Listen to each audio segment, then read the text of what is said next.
Welcome to this DocQ training. In this video, you'll learn how the parallel step works, what it does, how it is configured, and how it differs from other approval steps. The parallel step requires all configured destinations to complete their actions before the workflow can proceed.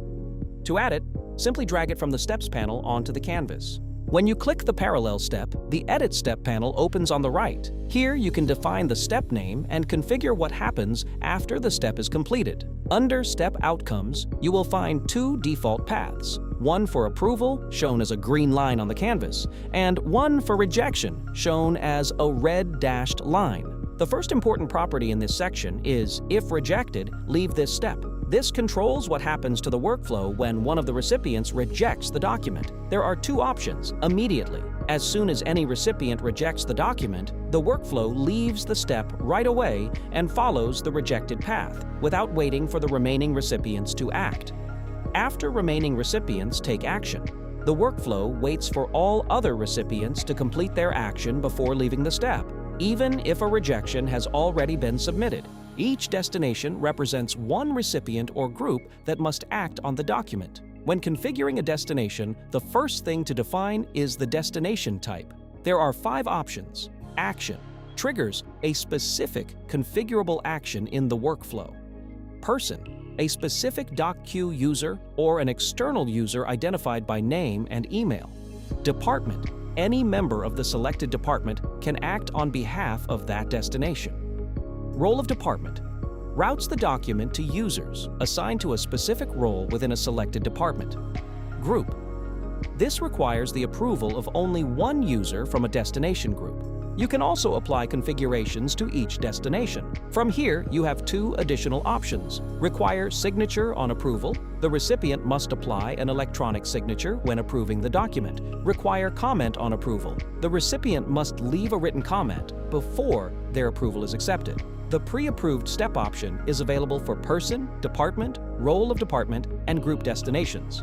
When enabled, this option lets DocQ remember an approval if the document comes back to this step again. If the document was already approved here and later gets rejected from some step and returns to this step, DocQ automatically approves it again. The recipient doesn't need to review or approve it a second time. The parallel step supports an expiration time setting. When enabled, this defines how long recipients have to complete their action before the step times out. The value is set in hours and can be entered as a fixed number or defined using a Jinja expression to calculate it dynamically from form data. The document status section allows you to assign a label to the document at 2 key moments: status when entering this step, applied as soon as the document reaches the parallel step; status when leaving this step, applied once all destinations have acted and the document moves forward. When statuses are defined, they appear in My Queue and in the document details, making it easy to track where each document stands at any point in the process. Below the document status section, you will find the reminder settings. This allows you to configure automatic reminder notifications that are sent to recipients who have not yet acted on the document. The reminder interval defines how frequently the notification is resent. Like the expiration time, this value is set in hours and supports Jinja expressions, allowing you to calculate the reminder frequency dynamically based on form data. This ensures that pending actions are never overlooked, keeping your workflows moving without requiring manual follow-up.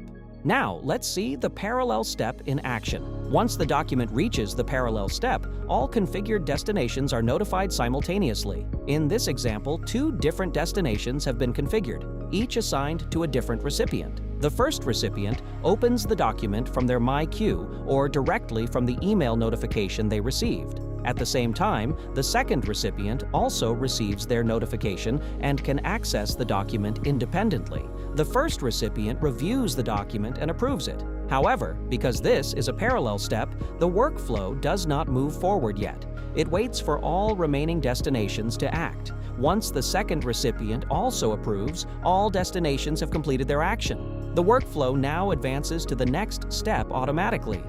With the step completed, we can open the History tab to review exactly what happened. The audit trail automatically records every key moment, when the document entered the parallel step, which recipients acted and when, whether each action was an approval or rejection, and which path the workflow followed after all destinations completed their actions. Everything is logged, traceable, and always available for future reference.